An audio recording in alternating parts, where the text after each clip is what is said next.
The next question says, minimum wage creates unemployment in markets where they create one, shortage of labor.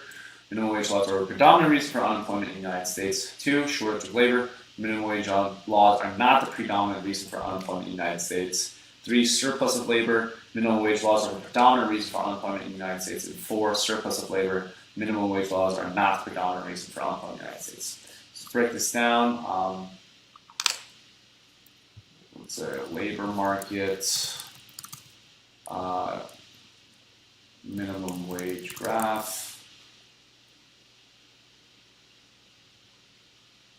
So we can take this question here. For the labor market, it's important to understand you still have you have price of labor. It's just like any other good, but the good you're talking about is labor. So you have price. Oh, it's not great. Come on, please.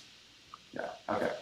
You have the price of labor on the y-axis. You have the quantity of labor supplied and demanded on the x-axis. And so you have your supply of labor given by the number of people who are willing to provide their labor for a certain price. As the price goes up, you can see that more people are willing to work. And you have demand for labor, which is by employers who say the more you make me pay for you, the less people I'll be able to hire. Right? Higher prices, lower demand.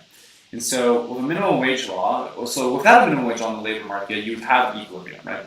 An equilibrium that's intersection of labor supply and labor demand. But if you have a minimum wage law, what that means is you set that above the equilibrium, that's the price floor. You can't have a wage that's lower than that. And this creates a situation in which you have a surplus, right? You have high quantity supply of 50,000 of labor supply and 32,000 labor demand. And so there's this gap between the two, and we could say that there's this minimum wage law creating a surplus of labor. So 1 and 2 are going to be wrong. It's not a shortage, it's a surplus. And so we're left with 3 and 4. The next question is minimum wage law a predominant reason for unemployment in the United States? And most economists would say no, that there's other factors at play. There's business cycle unemployment, there's structural unemployment as a result of labor unions or collective bargaining or efficiency wages. So there's a lot of other reasons. So minimum wage law is not typically seen as the predominant reason for unemployment in the United States. So C, 4 is going to be the right answer. 4 says surplus of labor, minimum wage laws are not a predominant reason.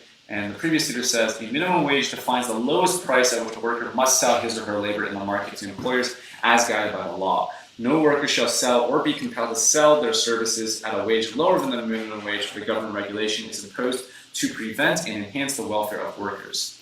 The imposition of a minimum wage as binding leads to an increase in the quantity of labor supplied and a decrease in the quantity of labor demanded, as a binding minimum wage above the equilibrium represents an increase in the price of labor. As a consequence, a surplus of labor is created in the market as the quantity supplied equals quantity demanded. However, minimum wage laws are largely inadequate and not the predominant reason for unemployment in the U.S. So that's good. And we can mark that as correct.